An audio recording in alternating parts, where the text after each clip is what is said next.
Hello everyone, welcome back to Nepal online school. तपाईँहरूलाई Nepal online स्कुलमा फेरि पनि स्वागत छ। हामी आइटी बेस्ड लर्निङ प्लेटफर्ममा पढ्दैछौँ र यो पढ्ने क्रममा चाहिँ हामी ग्रेड 10 को कम्पलसरी म्याथमेटिक्स भन्ने सब्जेक्ट पढिरहेको छौँ। र कम्पलसरी म्याथमेटिक्समा चाहिँ मैले तपाईँहरूलाई यो मेन्सुरेसन भन्ने पोर्सनको के गर्दै थियौँ हामी भन्दाखेरि short question answer, very short question answer सकाइसकेको थियौँ। सिलिन्डर भन्नेको है, फेरि सिलिन्डरको भेरी सर्ट सकाइसकेका थियौँ भने आज हामी सर्ट क्वेसन एन्सर चाहिँ सल्भ गर्छौँ है त। ल, मैले क्वेसन लिइसकेको छु, तपाईँहरू रेडी भएर बस्नुहोस्। म त्यतिखेरसम्म क्वेसन सार्छु अनि हामी सँगसँगै सल्भ गर्ने है।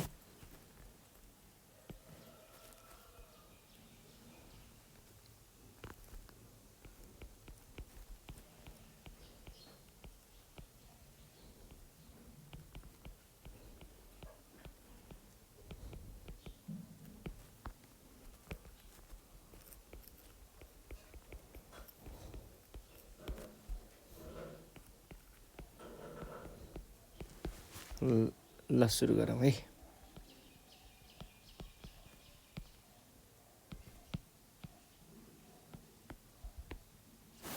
क्वेसन लेख्छु है म। यहाँ के भनिएको छ क्वेसनमा भन्दाखेरि a cylinder has a radius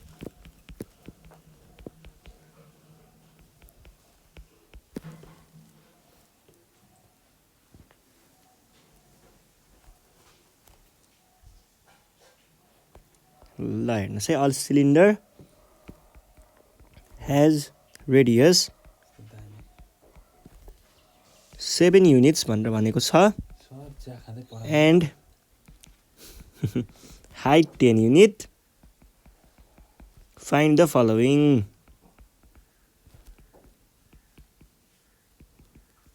अब यस्तो भनेर भनेको छ। एउटा सिलिन्डर पनि दिएको रहेछ, रोक्नुहोस् है, फिगर बनाऊ।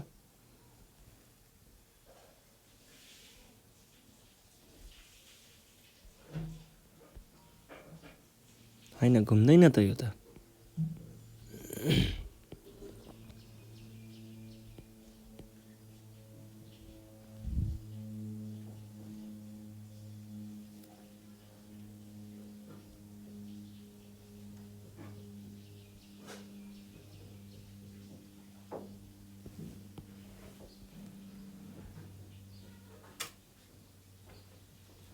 यो भयो।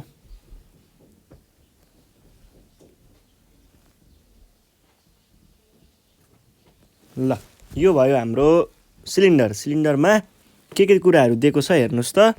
सिलिन्डर हेज रेडियस भनेर भनेको रहेछ, रेडियस दिएको छ है। ल, यो भयो रेडियस। अनि हामीलाई हाइट पनि दिएको छ है। हाइट कति दिएको छ? रेडियस र हाइट। रेडियस दिएको छ 7 युनिट्स। यहाँनिर हामीलाई ठ्याक्क युनिट भनेर मिटर सेन्टिमिटर दिएको छैन है, युनिट्स भनेर मात्रै दिएको छ। अनि 10 युनिट। ल, अब हामीले पत्ता लगाउनु पर्ने कुराहरू के छन् हेरौँ त। फर्मुला मात्रै लगायो भने एन्सर ठ्याक्क आइहाल्छ है। तपाईँहरू यस्तो कुरामा चिन्तै गर्नु पर्दैन।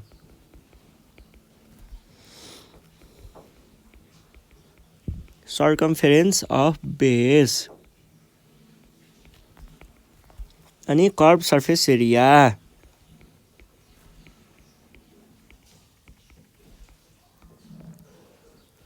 अनि टोटल सर्फेस एरिया अनि आयतन भन्छ भोल्युम।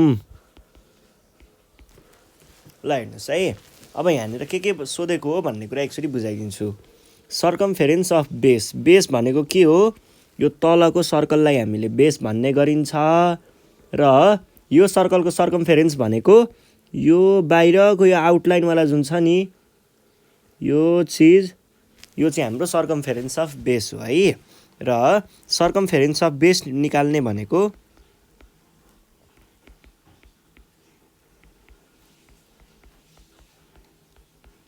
चाहिँ यो सर्कलको हामीलाई सर्कमफेरेन्स निकाल्नु पर्नेछ। र यो सर्कलको सर्कमफेरेन्स भनेको चाहिँ कति हुन्छ त?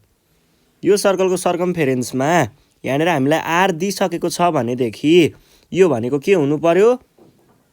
2πr हुनु पर्यो। सर्कमफेरेन्सलाई हामीले पेरिमिटर अफ सर्कल पनि भन्ने गरिन्छ है।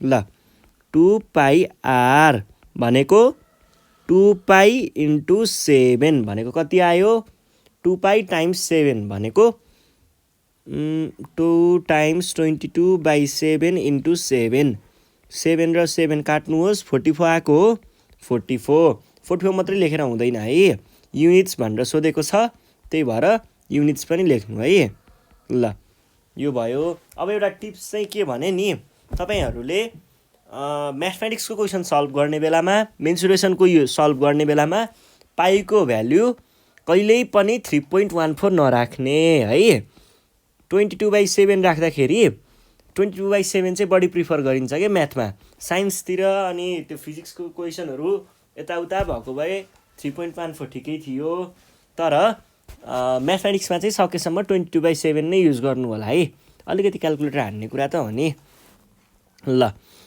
यो भयो।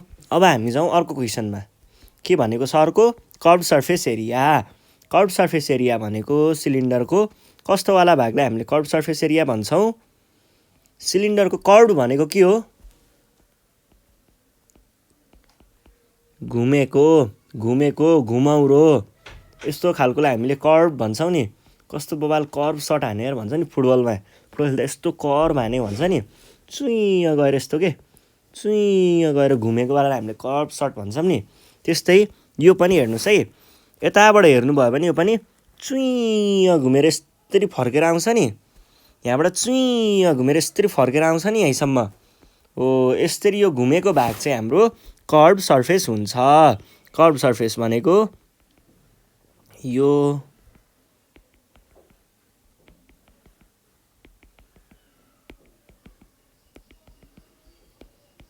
अगाडिबाटको सर्फेस पछाडिपट्टि भाग पनि छ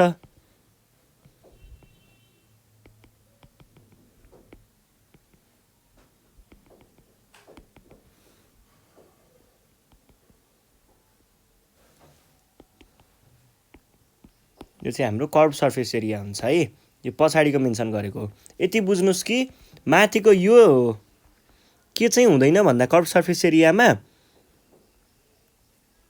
यो माथिको सर्कल जुन छ यो सर्कल र तलको सर्कल चाहिँ काउन्ट हुँदैन अरू सबै हाम्रो कर्भ सर्फेस एरिया हो।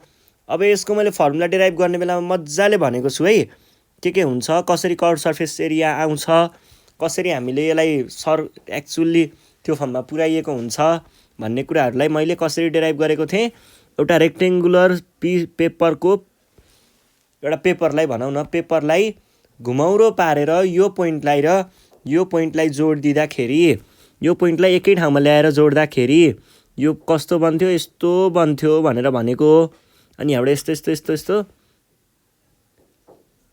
यो पोइन्टलाई जोड्दाखेरि आउँछ भनेर भन्थे कर्भ सर्फेस एरिया भनेको यो घुमाउरो भाग हो भनेदेखि के हुने भयो त यो भाग चाहिँ हाम्रो कर्भ सर्फेस एरिया हुने भयो। अब यसको एरिया निकाल्न हामीले के गर्नुपर्छ लेन्थ टाइम्स ब्रेथ भनेको के हुने भयो ब्रेथ भनेको यो सिलिन्डरको हाइट अनि लेन्थ भनेको त यो भाग हो हेर्नुहोस् त यो भाग भनेको लेन्थ हो यो भनेको फेरि के पनि हो त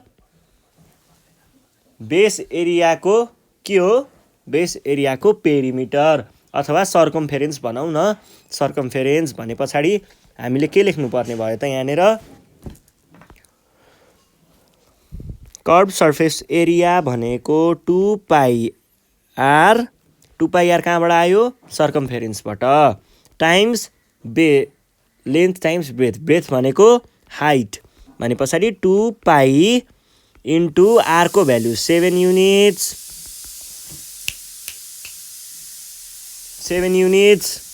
अनि एचको भ्याल्यु 10 युनिट्स भनेपछि के हुने भयो 2 times 22/7 times 7 units times 10 units भनेको के हुने भयो त 7 र 7 क्यान्सल 2 टाइम्स 22 भनेको 44 युनिट्स टाइम्स 10 युनिट्स भनेको भ्याल्यु कति आउने भयो त 440 युनिट्स मात्रै लेखेर भयो त युनिट्स र युनिट्स भनेपछि युनिट्स स्क्वायर ल सकियो है।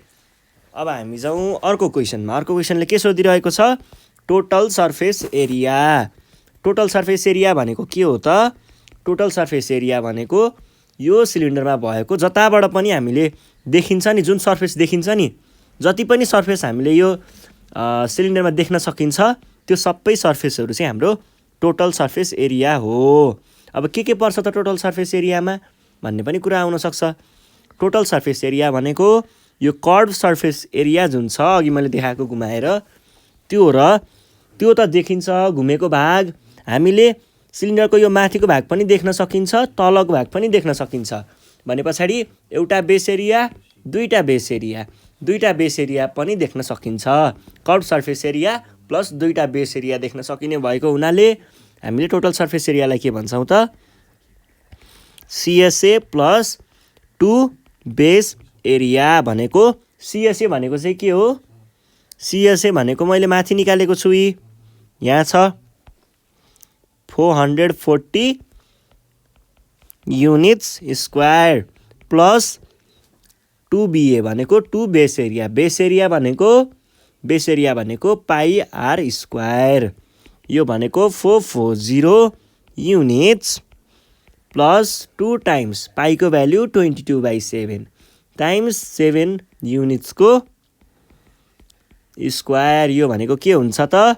440 units plus 2 times 22/7 into 49 units. 7 र 49लाई काट्नुहोस् त कति आउँछ? 440 युनिट्स प्लस 2 टाइम्स 22 44। 44 टाइम्स 7 भनेको कति हुन्छ? भनेको कति 308 हुन्छ। 7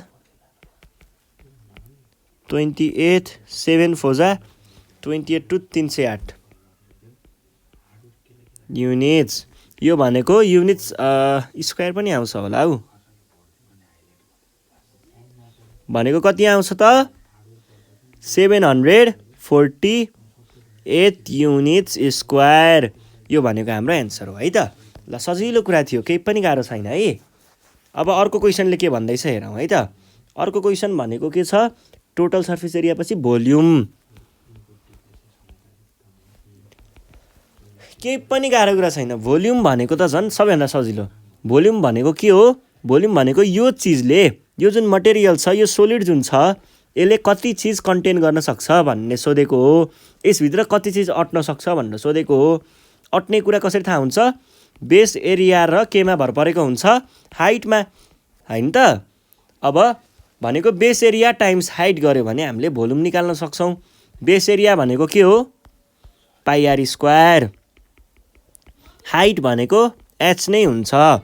पाई भनेको 22/7, आर भनेको 7 युनिट्स, त्यसको पनि स्क्वायर टाइम्स हाइट भनेको 10 युनिट्स। भनेको कति हुने भयो त? 22 इन्टु 49 युनिट्स बाई 7 र 7 यो भयो टाइम्स 10 युनिट्स। भनेको कति आउने भयो त? 22 इन्टु 70 भनेको 22 15 40 140 140 मा 40 भनेपछि 1540 युनिट्स क्युब। क्युब होइन, फ्री। यो चाहिँ हाम्रो एन्सर भयो है। ल यो क्वेसन पनि सकियो। अब नेक्स्ट क्वेसन हेरौँ। नेक्स्ट क्वेसन पनि यस्तै सोधेको छ कि सबै ठाउँमा यस्तै हुन्छ। क्वेसनहरू सर्ट क्वेसन एन्सर सजिलो हुन्छ। तपाईँहरू नातिन्न यी हेर्नुहोस् त। अब अर्को क्वेसन हेरौँ है। अर्को क्वेसनले हामीलाई के सोधिरहेको छ भन्दाखेरि द डायमिटर अफ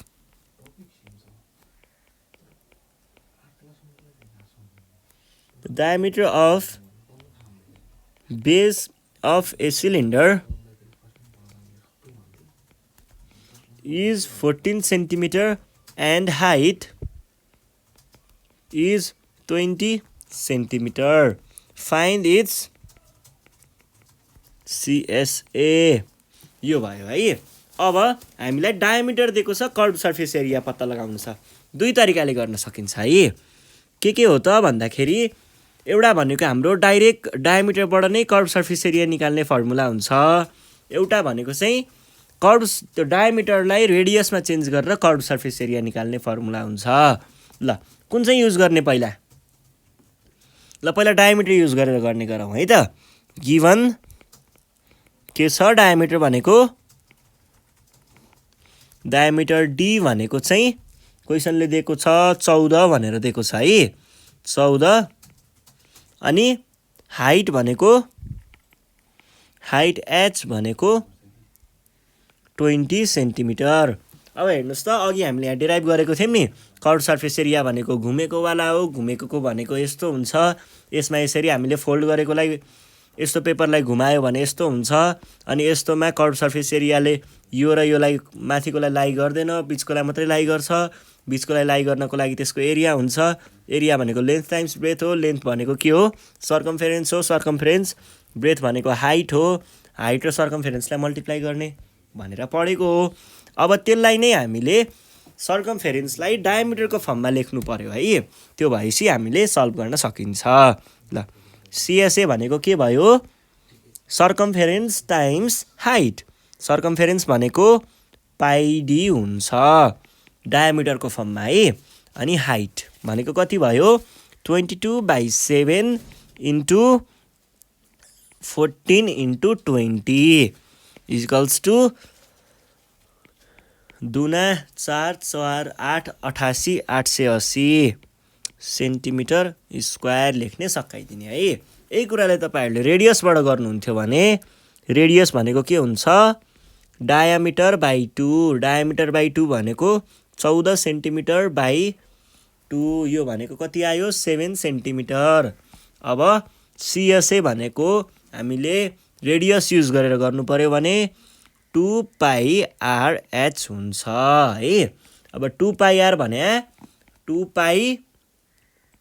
पाईको भ्यालु 22/7 है, 22/7 इन्टु R भनेको 7 इन्टु H भनेको 20, 7 र 7 क्यान्सल, बाँकी रह्यो 2 44 44 दुना, यो भयो एन्सर। ल जताबाट गरे पनि एउटै एन्सर आउने हो, त्यही भएर जुन प्रयोग गर्दा पनि हुन्छ है, आफूलाई जुन चाहिँ सजिलो लाग्छ त्यही चाहिँ गर्दाखेरि राम्रो है। ल अब अर्को क्वेसनले के भन्छ एकचोटि हेरौँ। अर्को क्वेसन पनि त्यस्तो गाह्रो त छैन, तर के भनेको छ हेरौँ है।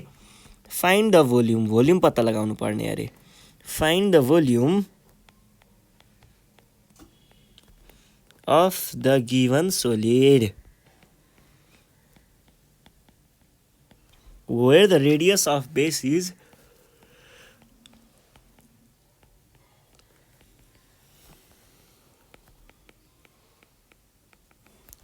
7 centimeter and height is 12 centimetre भनेर भनेको छ। भोल्युम पत्ता लगाउन केही गाह्रो छ र छैन नि है, सजिलोसँग पत्ता लगाउन सकिन्छ। हेर्नुहोस् है, के गर्ने हो भन्ने कुरा चाहिँ म एकैछिनमा देखाइदिइहाल्छु। डायग्राम चाहिँ बनोस् कि पहिला। ल यस्तो खालको डायग्राम दिएको छ हामीलाई, अनि यहाँनिर हामीलाई 12 सेन्टिमिटर भनेर यसको हाइट दिएको छ, अनि 7 सेन्टिमिटर भनेर चाहिँ यसको रेडियस दिएको छ है। रेडियस दिएको छ कति? 7 सेन्टिमिटर। यो भयो। अब हामीलाई के गर्नुपर्ने छ भन्ने कुरा हेरौँ। निकाल्नु पर्ने के छ? भोल्युम। भने पछाडि फर्मुला लगाइदिने हो, एन्सर आइहाल्छ। सजिलो कुरा छ के। रेडियस कति दिएको छ? आर भनेको 7 सेन्टिमिटर, अनि हामीलाई हाइट कति दिएको छ? हाइट एच भनेको दिएको छ 12 सेन्टिमिटर। भोल्युम हो पत्ता लगाउनु पर्ने। भोल्युम भनेको फर्मुला थाहा छ नि है, पाई आर स्क्वायर टाइम्स एच। कसरी आएको हो? एच भनेको हाइट, पाई आर स्क्वायर भनेको बेस एरिया, यसरी आएको है। अब यो भनेको पाई आर स्क्वायर 22/7 इन्टु आर भनेको 12 सेन्टिमिटरको स्क्वायर टाइम्स एच भनेको 7, ए होइन यो 7 हो, यो 12 सेन्टिमिटर। यो भनेको कति भयो? 22/7 into 49 centimetre square times 12 centimetre. 7 सता 49 भने पछाडि 12 यो भनेको आयो 1848 सेन्टिमिटर स्क्वायर र यो गर्दा क्युब र यो नै हाम्रो के भयो त एन्सर भयो है। ल सजिलो कुरा थियो, केही पनि गाह्रो थिएन यसमा। आज हामीले यति नै गर्छौँ। योभन्दा आउने सिरिजमा चाहिँ हामी बाँकी रहेका क्वेसनहरू सल्भ गरौँला। यतिखेरसम्मको लागि नेपाल अनलाइन स्कुल बिदा माग्न चाहन्छ। तपाईँहरू घरमा बसेर प्र्याक्टिस गर्दै गर्नु होला। केही प्रब्लम आयो भने हामीलाई यो नम्बरमा कन्ट्याक्ट गर्न सक्नुहुन्छ 98 495 95 895। सजिलो नम्बर छ, हामीलाई कन्ट्याक्ट गरेर आफ्नो प्रब्लमहरू टिपाउन सक्नुहुन्छ। यदि प्रब्लमहरू धेरै छ भने हामीलाई तपाईँहरूले फोन मार्फत पनि आफ्नो प्रब्लमहरू भाइबरमा अथवा वाट्सएप मार्फत पनि आफ्नो प्रब्लमहरू चाहिँ हामीलाई भन्न सक्नुहुन्छ। अनि 7-8वटा जतिलाई फोटो खिचेर आफ्नो नामसहित पनि पठाउन सक्नुहुन्छ है। नामसहित पठाउनु होला, पठाउँदा ताकि हामीले तपाईँहरूलाई थ्याङ्क यू भनेर नामसहित थ्याङ्क यू भन्दै तपाईँहरूको क्वेसनको सोल्युसन चाहिँ हामीले युट्युबमा राख्न सकौँ है। ल यति भन्दै बिदा माग्छु। साथीहरूलाई सेयर गर्दै गर्नु होला र सब्सक्राइब गर्न नबिर्सिनु होला है त। धन्यवाद।